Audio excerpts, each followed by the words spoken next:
Have you ever wondered what it's like to be me, an Oni?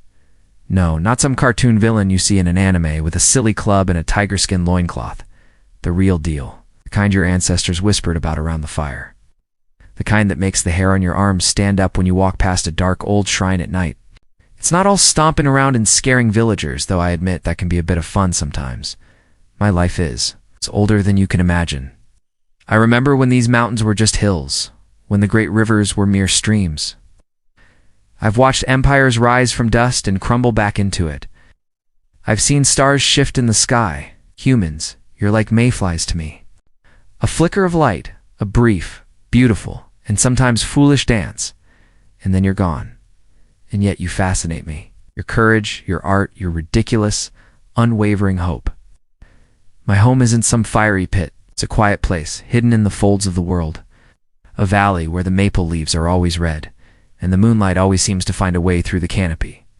The air hums with an energy you wouldn't understand, a power that's both a part of me and something I serve. Here, the rules of your world don't apply. Time flows differently, like thick honey. I can spend a century just watching a single cherry tree blossom, die, and be reborn. People think of Oni as destructive, brutes, monsters, and yes, there's a rage in me. A primal force as old as the Earth's core. When I'm angered, the ground trembles, the sky darkens. It's a power I have to keep leashed, a storm in a bottle, because when it gets out, it doesn't distinguish between a wicked man and a field of innocent flowers. Destruction is easy. What's hard is stillness, control. Watching the world change without letting the rage change you. But there's another side to it, a side you never hear about in the stories. We are also guardians, as protectors of the liminal spaces, the places between your world and the next. We stand watch over ancient pacts and forgotten truths. We are the balance. When a great injustice is done, when the balance of nature is threatened by human greed, sometimes an Oni is what's needed. Force of nature to set things right, or the earthquake that shakes a corrupt city to its foundations, the tsunami that washes away the filth.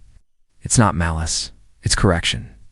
I've met a few of you over the centuries, lost child, a wandering poet, a disgraced warrior seeking a place to die. Most run. Some stay. They talk.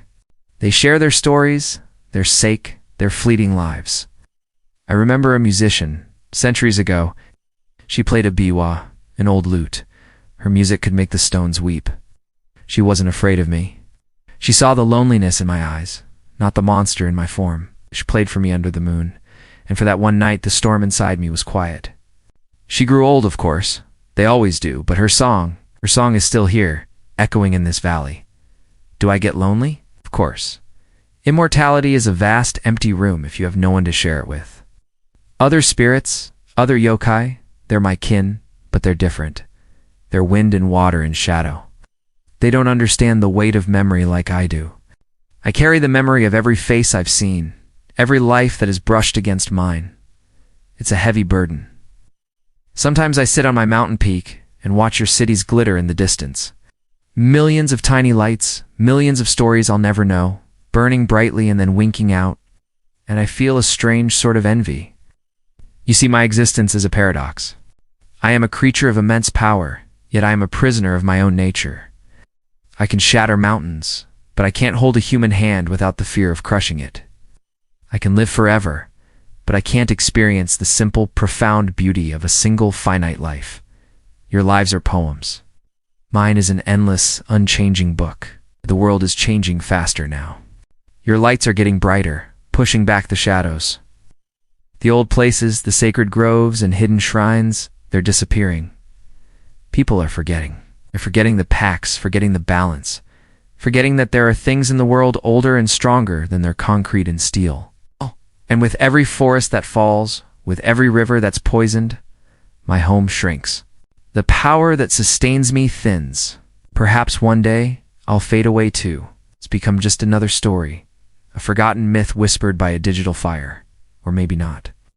Maybe as long as there are mountains, as long as there is a wild, untamable corner of the world, there will be a place for me. Maybe as long as there is injustice, there will be a need for the righteous fury of an Oni. A reminder that you are not the only masters of this world. So the next time you feel a sudden chill on a warm night, or hear a rumble in the mountains that isn't thunder, or see a shadow in the corner of your eye that's just a little too tall, a little too broad, don't be so quick to dismiss it. It might just be me, watching, listening, remembering. I am the echo of the old world, the guardian of the forgotten paths. The monster in the story who might just be the hero. I am Oni, and my watch is not yet over. Thanks for listening to my side of the story.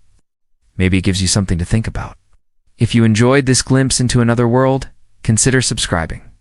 There are more stories than you can possibly imagine. Till next time.